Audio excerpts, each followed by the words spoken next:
ನಮಸ್ಕಾರ, ವನಶ್ರೀ ಚಾನಲ್ಗೆ ಸ್ವಾಗತ. ಹೊಸ ವಿಡಿಯೋ ತಂದಾಯಿತು. ಬನ್ನಿ ಇವತ್ತು ಅಗ್ನಿಸಾಕ್ಷಿ ಸೀರಿಯಲ್ಲು ಹೇಗೆ ಮೂವ್ ಆಗುತ್ತೆ, ಏನು ಸ್ಟೋರಿ ನೋಡೋಣ. ಅದಕ್ಕೆ ಮುಂಚೆ ನನ್ನ ವಿಡಿಯೋಕ್ಕೆ ಸಬ್ಸ್ಕ್ರೈಬ್ ಮಾಡಿ ಹಾಗೂ ಒಂದು ಲೈಕ್ ಕೊಡಿ. ಅಗ್ನಿ ಮತ್ತು ಸಾಕ್ಷಿ ಇಬ್ಬರೂ ಮೇಲೆ ಸ್ಟೇರ್ಕೇಸ್ ಮೇಲೆ ಲಾಕ್ ಆಗಿರ್ತಾರೆ ರಾತ್ರಿ ಎಲ್ಲ. ಪಾಪ ಚಳಿ ಮಳೆಯಲ್ಲಿ ತುಂಬಾ ಕಷ್ಟಪಡ್ತಾರೆ. ಕಷ್ಟ ಅಂದರೆ ಅಂತಿಂಥ ಕಷ್ಟ ಅಲ್ಲ, ಲೈಫಲ್ಲಿ ಅವ್ರ ಕಷ್ಟನೇ ನೋಡಿರಲ್ಲ. ಅಂಥದ್ರಲ್ಲಿ ಇಂಥ ಕಷ್ಟನೆಲ್ಲ ಕಷ್ಟಪಟ್ಟು ರಾತ್ರಿ ಎಲ್ಲ ಪಾಪ ಮಳೇಲಿ ನೆನ್ಕೊಂಡು ಚಳಿಲಿ ನಡುಕೊಂಡು ಕೂರಕ್ಕೆ ಮಲಗೋಕ್ಕೆ ಜಾಗ ಇಲ್ಲ. ಹಂಗೆ ಬೆಳಗ್ಗೆ ಎದ್ದು ಸೆಕ್ಯೂರಿಟಿ ಬಂದು ಬಾಗಿಲು ತೆಗಿತಾನೆ. ಬಾಗಿಲು ತೆಗೆದಾಗ ಅಗ್ನಿ ಬಂದುಬಿಟ್ಟು ಸೆಕ್ಯೂರಿಟಿ ಹಂಗೆ ತಲೆ ಕೈ ಇಟ್ಕೊಂಡು ಕೂತಿರ್ತಾನೆ. ಏಯ್ ಸೆಕ್ಯೂರಿಟಿ ಅಂತಾನೆ. ಆವಾಗ ತಕ್ಷಣ ಎದ್ಬಿಟ್ಟು ನಮಸ್ಕಾರ ಸರ್ ಅಂತಾನೆ. ರಾತ್ರಿ ಹೋಗ್ಬೇಕಾದ್ರೆ ಲಾಕ್ ನೋಡಿಕೊಂಡು ಮೇಲೆ ಏನಿದೆ ಏನಿಲ್ಲ ಅಂತ ಎಲ್ಲ ಚೆಕ್ ಮಾಡಿ ಹೋಗ್ಬೇಕಲ್ವೇನೋ ಅಂತ ಹೇಳಿದಾಗ, ಸರ್ ನೀವು ಇಲ್ಲೇ ಇದ್ರಾ ಸರ್ ಅಂತಾನೆ. ಇಲ್ಲಿಲ್ದಲ್ಲ ಇನ್ನೆಲ್ಲಿ ಹೋಗ್ತಾರೆ, ಲಾಕ್ ಮಾಡ್ಕೊಂಡು ಹೋಗ್ಬಿಟ್ಟು ಇಲ್ಲಿದ್ರಾ ಅಂತ ಹೇಳ್ತೀಯಲ್ಲ ಅಂತ. ಎಲ್ಲಿದ್ರಿ ಸರ್? ಸ್ಟೇರ್ ಕೇಸ್ ಮೇಲಿರಲಿಲ್ವಾ, ನೋಡ್ಬೇಕು ತಾನೇ ನೀನು ಅಂತ ಹೇಳಿ ಬೈತಾನೆ. ಆವಾಗ ಅಷ್ಟೊತ್ತಿಗೆ ಸಾಕ್ಷಿನೂ ಅಲ್ಲೇ ಬರ್ತಾಳೆ. ಸಾಕ್ಷಿ ಬಂದಾಗ ಅಗ್ನಿನೂ ಮುಖ ನೋಡ್ತಾನೆ, ಸಾಕ್ಷಿನೂ ಮುಖ ನೋಡ್ತಾನೆ. ಆಮೇಲೆ ಸಾಕ್ಷಿನ ಹೋಗ್ತಾಳೆ ಅವಳು. ಹೀಗೆ ಅಗ್ನಿಗೆ ಸಿಟ್ಟು ಬರ್ತಾ ಇರುತ್ತೆ, ಹೊಡೆಯೋವಷ್ಟು ಸಿಟ್ಟು ಬರ್ತಾ ಇರುತ್ತೆ. ಆದರೂ ತಡ್ಕೊಂಡು ಸುಮ್ಮನಾಗ್ತಾನೆ. ಆಮೇಲೆ ಒಳಗಡೆ ಹೋಗ್ತಾರೆ. ಒಳಗಡೆ ಹೋಗಿ ಅವಳು ಬ್ಯಾಗ್ ತಗೊಳ್ಳೋಕ್ಕೆ, ಮೊಬೈಲು ಬ್ಯಾಗು ಎಲ್ಲ ತಗೊಳ್ಳೋಕ್ಕೆ ಹೋಗ್ತಾಳೆ. ಆವಾಗ ಅಷ್ಟು ರಾಶಿ ಮಿಸ್ ಕಾಲ್ ಬಂದಿರುತ್ತೆ. ಮಿಸ್ ಕಾಲ್ ನೋಡಿಬಿಟ್ಟು ಅಯ್ಯೋ ಭೂಮಿ ಇಷ್ಟೊಂದು ಮಿಸ್ ಕಾಲ್ ಮಾಡಿದ್ದಾಳಲ್ಲ ಅಂತೇಳ್ಬಿಟ್ಟು ತಕ್ಷಣ ಕಾಲ್ ಮಾಡ್ತಾಳೆ. ಅಕ್ಕ ಎಲ್ಲಿದೆಯಕ್ಕ, ಸೇಫ್ ಇದೆಯಾ ಏನಕ್ಕ ಅಂತೆಲ್ಲ ಕೇಳ್ತಾಳೆ. ಅವಾಗ ಹೌದು ಆರಾಮಿದ್ದೀನಿ ನಾನು, ಏನೂ ತೊಂದರೆ ಇಲ್ಲ, ಬರ್ತೀನಿ ಇವಾಗ ಇರು ಅಂತ ಹೇಳ್ಬಿಟ್ಟು ಬಂದು ಮಾತಾಡೋಣ ಅಂತ ಹೇಳ್ತಾಳೆ. ಆರಾಮಿದೆಯಕ್ಕ, ಎಷ್ಟೊತ್ತಿಗೆ ಬರ್ತೀಯ? ಈಗ ಬರ್ತೀನಿ ನಾನು ಅಂತ ಹೇಳ್ತಾಳೆ. ಸರಿ ಅಂತ ಹೇಳ್ಬಿಟ್ಟು ಅಕ್ಕ ಇದ್ದಾಳಲ್ಲ ಅಂತ ಅವಳಿಗೆ ಸಂತೋಷ ಆಗುತ್ತೆ. ಆಮೇಲೆ ಮನೆಗೆಲ್ಲ ಹೇಳ್ತಾಳೆ, ಮಾವಿಗೆ ಫೋನ್ ಮಾಡಿ ಹೇಳು ಮಾವನು ಬರಲಿ ಅಂತ ಹೇಳಿರ್ತಾಳೆ. ಓಕೆ. ಆಮೇಲೆ ಇಲ್ಲಿ ಬ್ಯಾಗು ಇದೆಲ್ಲ ತಗೊಳ್ಳೋಷ್ಟರೊಳಗೆ ತಂಗಿನೇ ಫೋನ್ ಮಾಡಿರ್ತಾಳಲ್ವ, ಭೂಮಿಕಾ. ಅವಳೇ ಫೋನ್ ಮಾಡಿ, ಅಕ್ಕ ತುಂಬ ಹಿಂಸೆ ಆಗೋಯ್ತು ಕಣೆ ರಾತ್ರಿ ಎಲ್ಲ, ಎಲ್ಲಿ ಏನು ಫೋನು ಕಾಂಟ್ಯಾಕ್ಟ್ ಇಲ್ಲ, ಏನು ಫೋನ್ ಕೆಳಗಡೆ ಬಿಟ್ಬಿಟ್ಟು ಮೇಲೆ ಲಾಕ್ ಆಗಿದ್ದೆ ಕಣೆ, ಹಂಗಾಗಿ ರೂಮ್ ಲಾಕ್ ಆಗಿಬಿಟ್ಟಿತ್ತು ಮೇಲ್ಗಡೆ, ಬರೋಕ್ಕಾಗಲಿಲ್ಲ. ಸಾರಿ ಭೂಮಿಕಾ, ನೀನು ಚಿಂತೆ ಮಾಡಬೇಡ ಭೂಮಿ, ಬರ್ತೀನಿ ಇವಾಗ ಅಂತ ಹೇಳ್ತಾಳೆ. ಆವಾಗ ಸರಿ ಅಂತ ಹೇಳ್ಬಿಟ್ಟು ಸಾಕ್ಷಿಗೆ ಆಯಿತು ಬಾರಕ್ಕ ನಿಧಾನಕ್ಕೆ ಬಾ ಪರವಾಗಿಲ್ಲ ಅಂತ ಹೇಳಿ ಇರ್ತಾಳೆ. ಆಮೇಲೆ ಅಗ್ನಿನೂ ಕೂಡ ಸದ್ಯ ಅವಳಿಗೂ ನೆಮ್ಮದಿ ಆಗುತ್ತೆ. ಭೂಮಿಗೆ ಅಕ್ಕ ಇದ್ದಾಳಲ್ಲ, ಏನೋ ನೆಮ್ಮದಿ ಆಯ್ತಲ್ಲ ಅಂತೇಳ್ಬಿಟ್ಟು, ಆಯಿತು ನಿಧಾನಕ್ಕೆ ಬಾರಕ್ಕ, ಸೇಫಾಗಿದೆಯಾ ತಾನೇ, ನಿಧಾನಕ್ಕೆ ಬಾ ಪರವಾಗಿಲ್ಲ. ರಾತ್ರಿ ಎಲ್ಲ ಸ್ವಲ್ಪ ಭಯ ಆಯಿತು, ಎಲ್ಲಿದೆಯೋ ಏನು ಕಥೆಯೋ, ಬರೋ ರೋಡಲ್ಲಿ ಏನಾಯಿತು ಏನು ಅಂತೇಳ್ಬಿಟ್ಟು ತುಂಬ ಚಿಂತೆ ಮಾಡ್ತಿದ್ದೆ, ಆರಾಮಾಯ್ತಲ್ಲ ಅಕ್ಕ ಪರವಾಗಿಲ್ಲ ಅಂತ ಹೇಳ್ತಾಳೆ. ಆಮೇಲೆ ಆಫೀಸಲ್ಲಿ ಮೊಬೈಲು ಮತ್ತು ಬ್ಯಾಗ್ ತಗೊಳ್ಳೋಕೆ ಹೋದಾಗ ಅವಳು ಪಿ ಎ ಇದ್ದಾಳಲ್ಲ, ಅವ್ರ ಚಿಕ್ಕಮ್ಮನ ಪಿ ಎ ಮತ್ತು ಆ ಮ್ಯಾನೇಜರು ಇಬ್ಬರು ಮುಖ ನೋಡ್ತಾರೆ ಇವಳಿಗೆ. ಆವಾಗ ಇವಳಿಗೆ ಒಂಥರ ಅನಿಸುತ್ತೆ, ಮುಖ ನೋಡಿದಾಗ ಸಾಕ್ಷಿಗೆ ಒಂಥರ ಅನಿಸುತ್ತೆ. ಆದ್ರೂ ಏನು ಮಾಡೋಕ್ಕೂ ಆಗಲ್ಲ. ಮತ್ತು ಸಾಕ್ಷಿ ನೆನ್ನೆ ಹಾಕಿದ ಬಟ್ಟೆಯಲ್ಲೇ ಇದೆಯಾ, ಏನು ರಾತ್ರಿ ಎಲ್ಲ ಡ್ಯೂಟಿನೇ ಮಾಡ್ತಿದ್ದ, ಮನೆಗೆ ಹೋಗಿಲ್ವಾ ಅಂತ ಕೇಳ್ತಾಳೆ. ಅದಕ್ಕೂ ಮಾತಾಡಲ್ಲ ಅವಳು, ಸುಮ್ಮನಾಗ್ತಾಳೆ, ಏನೂ ಮಾತಾಡಲ್ಲ. ಆಮೇಲೆ ಸರಿ ಅಂತೇಳ್ಬಿಟ್ಟು ಸುಮ್ಮನಾಗ್ತಾಳೆ. ಅಷ್ಟೊತ್ತಿಗೆ ಅಗ್ನಿನೂ ಆ ಕಡೆಯಿಂದ ಬರ್ತಾನೆ. ಅವನು ಮೇಲಿನ ಕೆಳೋರಿಗೆ ನೋಡಿಬಿಟ್ಟು ಅಂತ ನಗಾಡ್ಕೊಂಡು ಸುಮ್ಮನಾಗ್ತಾರೆ. ಅವನಿಗೂ ಕೋಪ ಬಂದಿರುತ್ತೆ, ತಡ್ಕೊಂಡು ಸುಮ್ಮನಾಗ್ತಾನೆ. ಆಮೇಲೆ ಅವನ ಮನೆಗೆ ಹೋಗ್ತಾನೆ ಅಗ್ನಿ. ಮನೆಗೆ ಹೋದಾಗ ಅದಿತಿ ಅಲ್ಲಿ ಏನು ಚಾರ್ಜ್ ತೊಗೋತಾಳೆ. ಏನಣ್ಣ ನೀನು ಎಲ್ಲಿ ಹೋಗಿದ್ದಣ್ಣ, ರಾತ್ರಿ ಎಲ್ಲ ಫೋನ್ ಮಾಡಿ ಸಾಕಾಗೋಯ್ತಲ್ಲಣ್ಣ, ಏನಾಯ್ತಣ್ಣ ಯಾಕಣ್ಣ ಅಂತೆಲ್ಲ ಕೇಳ್ತಾಳೆ. ಅಯ್ಯೋ ಏನೂ ಆಗಿಲ್ಲ ಅದಿತಿ, ನೀನು ಹೋಗು ನಿದ್ದೆ ಮಾಡು, ನೀನು ಯಾಕೆ ನಿದ್ದೆ ಮಾಡಲಿಲ್ಲ, ನೀನು ಹೋಗು ನಿದ್ದೆ ಮಾಡೋಗು ಅಂತ ಹೇಳ್ತಾನೆ. ಆಮೇಲೆ ಸರಿ ಅಂತ ಹೇಳ್ಬಿಟ್ಟು ಅವಳು, ಅಲ್ಲ ಅಣ್ಣ ನೀನು ಹೇಳು ಏನಾಯಿತು ಅಂತೇಳಿ ಫಸ್ಟು, ನನಗೆ ತುಂಬ ಟೆನ್ಷನ್ ಆಗಿತ್ತು, ಏನಾಯಿತು ಅಂತ ಹೇಳೋಣ ಅಂತ ಹೇಳ್ತಾಳೆ.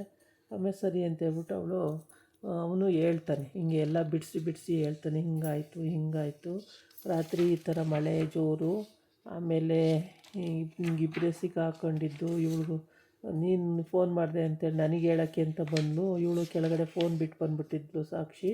ಹಂಗಾಗಿ ಸೆಕ್ಯೂರಿಟಿ ಲಾಕ್ ಮಾಡ್ಕೊಂಡು ಹೋಗ್ಬಿಟ್ಟು ಲಾಸ್ಟಿಗೆ ಈ ಥರ ಫಜೀತಿ ಹತ್ತೋಯ್ತು ಅಂತ ಹೇಳ್ತಾನೆ. ಅದೆಲ್ಲ ಕೇಳಿಸ್ಕೊಳ್ತಾಳೆ. ಆಮೇಲೆ ಅಯ್ಯೋ ಸದ್ಯ ಏನೂ ಆಗಲಿಲ್ವಲ್ಲ, ನನಗೆ ಗಾಬರಿ ಆಗೋಗಿತ್ತಣ್ಣ ಏನು ಎತ್ತ ಅಂತ ಹೇಳ್ಬಿಟ್ಟು ರಾತ್ರಿ ಎಲ್ಲ ನಿದ್ದೆನೇ ಮಾಡಿಲ್ಲ ಅಣ್ಣ ನಾನು ಅಂತ ಹೇಳ್ತಾಳೆ. ಆಗ ಅವನು ಈಗ ಫ್ಲ್ಯಾಶ್ಬ್ಯಾಕಿಗೆ ಹೋಗ್ಬಿಟ್ಟು ಎಲ್ಲ ಸ್ಟೋರಿನೂ ಹೇಳ್ತಾನೆ. ಹೀಗೆ ನಾನು ಈ ಥರ ಮಾಡ್ತಿದ್ದೆ, ಅವಳು ಹಿಂಗೆ ಬಂದಳು ಕೇಳಿದ್ಲು, ಆಮೇಲೆ ಅಲ್ಲಿ ಲಾಕ್ ಆಗಿದೆ ಅಂತ ಹೇಳಿದ್ಲು, ಆಮೇಲೆ ಆ ಕಡೆ ಹೋಗಿ ಸೆಕ್ಯೂರಿಟಿ ಅಂತೆಲ್ಲ ಸುತ್ತೆಲ್ಲ ಕೂಗಾಡೋದು, ಯಾರು ಯಾರೂ ಇರಲಿಲ್ಲ, ಎಲ್ಲ ಹೊರ್ಟೋಗ್ಬಿಟ್ಟಿದ್ರು. ಹೀಗೆಲ್ಲ ಹೇಳಿದಾಗ ಈ ಹುಡುಗಿ ಗಾಬರಿ ಆಗುತ್ತೆ. ಗಾಬರಿ ಆಗಬೇಡ, ಏನೂ ಆಗಲಿಲ್ಲ, ಆರಾಮಾಗಿ ಬಂದಿದ್ದೀವಿ, ತೊಂದರೆ ಇಲ್ಲ ಅಂತ ಹೇಳ್ತಾನೆ. ಆಮೇಲೆ ಇವಳಿಗೆ ಸ್ವಲ್ಪ ಧೈರ್ಯ ಬರುತ್ತೆ. ಧೈರ್ಯ ಬಂದು ಸರಿ ಆಯಿತು ಅಂತೇಳಿ ಆಮೇಲೆ ರಾತ್ರಿ ಎಲ್ಲ ಕೂತು ನಿದ್ದೆ ಕಾಲ ಕಳೀತಾರೆ. ಆಮೇಲೆ ಆ ವೇಲ್ ಹಾಸ್ಕೊಂಡು ಮೇಲೆ ಕೂತ್ಕೊಂಡು ಅವನ ತೊಡೆ ಮೇಲೆ ಮಲ್ಕೊಬಿಟ್ಟು ನಿದ್ದೆ ಮಾಡಿಬಿಡ್ತಾಳೆ. ಏನು ವಿಧಿ ಇಲ್ಲ, ಅವನೇನು ಮಾಡೋಕ್ಕಾಗಲ್ಲ. ಆಮೇಲೆ ಮಲಗಿಸ್ಕೊಳ್ಳೇಬೇಕಾಗುತ್ತೆ. ಹಂಗೆ ಬೆಳಗ್ಗೆ ಆಗೋವರೆಗೂ ಫಜೀತಿ ಹತ್ಬಿಡ್ತಾರೆ ಇಬ್ಬರೂ. ಬೆಳಗ್ಗೆ ಆದಮೇಲೆ ಆರಾಮ ಅನಿಸುತ್ತೆ, ಕೆಳಗೆ ಇಳಿದು ಬರ್ತಾರೆ ಅಂತ ಎಲ್ಲ ಕಥೆನೂ ಹೇಳ್ತಾನೆ ಒಂದು ಕಡೆಯಿಂದ. ಕತೆ ಎಲ್ಲ ಕೇಳಿದ ಮೇಲೆ ಅದಿತಿಗೆ ಅಯ್ಯೋ ಎಷ್ಟೊಂದು ಕಷ್ಟಪಟ್ಟಿದ್ದಾನೆ ಅಣ್ಣ ಅಂತ ಹೇಳ್ಬಿಟ್ಟು ತುಂಬಾ ವ್ಯಥೆ ಪಡ್ತಾಳೆ. ಈ ಕಡೆ ಬಂದು ಅವ್ರ ಅತ್ತೆ ಏನು ಚಂಡಿ ಚಾಮುಂಡಿ ಅವತಾರ ತಾಳ್ಕೊಂಡು ಮುಖ ಎಲ್ಲ ಹಿಂಗೆ ಮಾಡಿಕೊಂಡು ರಾತ್ರಿ ಎಲ್ಲ ಎಲ್ಲೇ ಹೋಗಿದ್ದೆ ನೀನು, ಏನಂತಾರೆ ಜನ ಒಂದು ರಾತ್ರಿ ಎಲ್ಲ ಹೊರಗಡೆ ಇದ್ದರೆ ಒಂದು ಹುಡುಗಿ ಹಂಗೆ ಹಿಂಗೆ ಅಂತ ಏನೇನೋ ಬೈತಾಳೆ. ಅಷ್ಟು ಬೈದ್ರೂ ಅವಳೇನು ಮಾತಾಡಲ್ಲ, ಸುಮ್ಮನಾಗ್ತಾಳೆ. ಸಿಟ್ಟು ತಡ್ಕೊಂಡು ಸುಮ್ಮನಾಗಿರ್ತಾಳೆ. ಅವಳು ಫಜೀತಿ ಹತ್ತು ಬಂದಿರ್ತಾಳೆ ಅಲ್ಲಿ.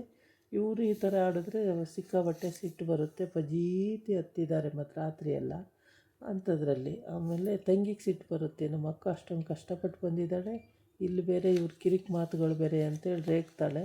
ಅಷ್ಟೊತ್ತಿಗೆ ಇವನೊಬ್ಬ ರಾಜ ನಾನು ಬಂದುಬಿಟ್ಟು ಸಾಕ್ಷಿಯವರೇ ನಿಮ್ಮ ಹತ್ರ ಮಾತಾಡಬೇಕು ಅಂತ ಜೀವ ತಿಂತಾನೆ ಯಾವಾಗಲೂ. ಇವಂದು ಬೇರೆ ರಾಮಾಯಣ. ಸರಿ ಓಕೆ ಅಂತ ಹೇಳ್ಬಿಟ್ಟು ಎಲ್ಲ ಕೇಳ್ತಿರ್ತಾರೆ. ಆಮೇಲೆ ಮಂಜೂರಿಗೆ ಸಿಟ್ಟು ಬಂದುಬಿಡುತ್ತೆ. ಅಯ್ಯೋ ನಿನ್ನ ಅವತಾರ ನನಗೆ ಗೊತ್ತಿಲ್ವೇನೋ, ನಾನು ಮಾಡೋ ಅಡುಗೆನ ತಿಂದ್ಕೊಂಡಿದ್ದೀಯಾ ಅಂತ ಅಂದರೆ ಅವಳನ್ನು ನೋಡೋಕ್ಕೆ ಕದ್ದು ಮುಚ್ಚಿ ನೋಡೋಕ್ಕೇ ನೀನು ಆ ಥರ ಬರ್ತಾಯಿದ್ದೀನಿ, ನನಗೆ ಗೊತ್ತಿಲ್ವೇನೋ, ಹಂಗೆ ಹಿಂಗೆ ಎಲ್ಲ ಬೈದ್ಬಿಡ್ತಾಳೆ. ಎಷ್ಟು ಬೈದ್ರೂ ಅವನೇನು ಮಾತಾಡಲ್ಲ, ಸುಮ್ಮನಾಗ್ತಾನೆ. ಆಮೇಲೆ ಮಂಜೂರಿ ಗಂಡ ಬರ್ತಾನೆ. ಗಂಡ ಬಂದಾಗಲೂ ಬೈತಾಳೆ ಹೇಳ್ಕೊಂಡು, ಆವಾಗಲೂ ಏನು ಮಾತಾಡಲ್ಲ, ಸುಮ್ಮನಾಗ್ತಾನೆ. ಈ ಕಡೆ ಬಂದು ಅವ್ರ ಚಿಕ್ಕಮ್ಮನ ಮಗ ಇಬ್ಬರೂ ವಿಚಾರ್ಸೋಕ್ಕೆ ಅಂತ ಬರ್ತಾರೆ.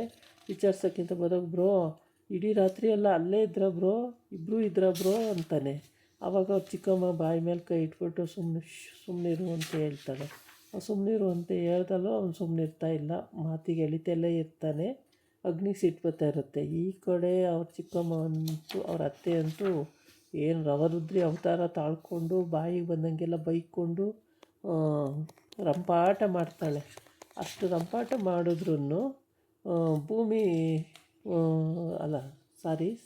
ಭೂಮಿನೂ ಅಷ್ಟೇ, ಸಾಕ್ಷಿನೂ ಅಷ್ಟೇ. ಭೂಮಿಗೆ ಸಿಟ್ಟು ಬರ್ತಾ ಇರುತ್ತೆ, ಸಿಕ್ಕಾಬಟ್ಟೆ ಸಿಟ್ಟು ಬರ್ತಾ ಇರುತ್ತೆ. ಅಂತೂ ಒಂದು ಸಲ ರೇಗೇ ಬಿಡ್ತಾಳೆ ಜೋರಾಗಿ. ಆಮೇಲೆ ಸಾಕ್ಷಿ ಹೇಳ್ತಾಳೆ ಸುಮ್ಮನಿರು, ಹಂಗೆಲ್ಲ ಮಾತಾಡಬಾರ್ದು ಅಂತೇಳಿ. ಕದ್ದು ಮುಚ್ಚಿ ನಿನ್ನ ನೋಡೋಕ್ಕೆ ಬರೋದು ಇವನೇನು ಊಟ ತಿಂಡಿ ಅಂತ ಬರಲ್ಲ, ನಿನ್ನ ನೋಡಿಕೊಂಡು ನಿನ್ನ ಏನು ಮಾಡ್ತೀಯ ಎತ್ತ ಅಂತೆಲ್ಲ ತಿಳ್ಕೊಳ್ಳೋದು ಇವನಿಗೆ ಆ ಥರ. ಇಲ್ಲ ಅಂದಿದ್ರೆ ನನ್ನ ಮನೇಲಿ PG ಊಟ ಮಾಡಿ ನನ್ನ ಮನೇಲಿ ಇಷ್ಟು ಕೆಟ್ಟದಾಗಿರೋ ಅಡುಗೆನ ಊಟ ಮಾಡ್ಕೊಂಡು ಇವನೆಲ್ಲಿರ್ತಾಯಿದ್ದ, ಇವನು ನಿನ್ನನ್ನು ನೋಡೋಕ್ಕೋಸ್ಕರನೇ ಇಲ್ಲಿದ್ದಾನೆ ಅಂತ ಹೇಳ್ದೆ. ಆಗ ಸಾಕ್ಷಿಗೆ ಅರ್ಥ ಆಗುತ್ತೆ, ಅಯ್ಯೋ ನನ್ನನ್ನು ನೋಡೋಕ್ಕೋಸ್ಕರನೇ ಇದ್ದಾರಾ ಇವರು ಅಂತ ಹೇಳ್ಬಿಟ್ಟು ಸರಿ ಅಂತೇಳಿ ಅವಳು ಏನು ಮಾತಾಡಲ್ಲ, ಸುಮ್ಮನಾಗ್ತಾಳೆ. ಆಮೇಲೆ ಅವ್ರ ಅತ್ತೆ ಸುಮ್ಮನಿರ್ಬೇಕಲ್ಲ, ಅವಳು ಸುಮ್ಮನಾದರೂ ಅವ್ರ ಅತ್ತೆ ಸುಮ್ಮನಿರಂಗಿಲ್ಲ. ಸರಿ ಅಂತ ಹೇಳ್ಬಿಟ್ಟು ಅಲ್ಲೂ ಬೈತಾನೇ ಇರ್ತಾಳೆ. ಮಂಜೂರಿ ಅಂದರೆ ಸಾಕ್ಷಿ ಅತ್ತೆ ಬೈತಾನೇ ಇರ್ತಾಳೆ, ಯಾವಾಗಲೂ ಬೈತಾನೇ ಇರ್ತಾಳೆ. ಇವಳು ಫ್ಲ್ಯಾಶ್ಬ್ಯಾಕಿಗೆ ಹೋಗಿ ಅದನ್ನು ನೆನ್ಕೊಂಡು ರೂಮಿಗೆ ಹೋಗ್ತಾಳೆ. ನೆನ್ಕೊಂಡು ನಗಾಡಿಕೊಂಡು ಭೂಮಿ ಏನೋ ಹೇಳ್ತಾ ಇರ್ತಾಳೆ. ಆ ಹೇಳ್ತಾ ಇರೋದಕ್ಕೆ ಆನ್ಸರ್ ಒಂದು ಸಲ ಕೊಟ್ಬಿಟ್ಟು ನಗಾಡಿಕೊಂಡು ಇವಳು ಪಾಡಿಗಳು ಬಾತ್ರೂಮ್ ಕಡೆ ಹೊರ್ಟೋಗ್ತಾಳೆ. ಏನಾಯಿತು ಅಕ್ಕಗೆ ಇದ್ದಕ್ಕಿದ್ದಂಗೆ ಹಿಂಗಾಡ್ತಾವಳಲ್ಲ ಅಂತೇಳಿ ಅವಳು ಕೂಡ ನೋಡ್ತಾ ಇರ್ತಾಳೆ. ಇದಾಗಿತ್ತು ಇವತ್ತಿನ ವೀಡಿಯೋ. ನಾಳೆ ಇನ್ನೊಂದು ವೀಡಿಯೋ ಜೊತೆ ಬರ್ತೀನಿ. ನಮಸ್ಕಾರ.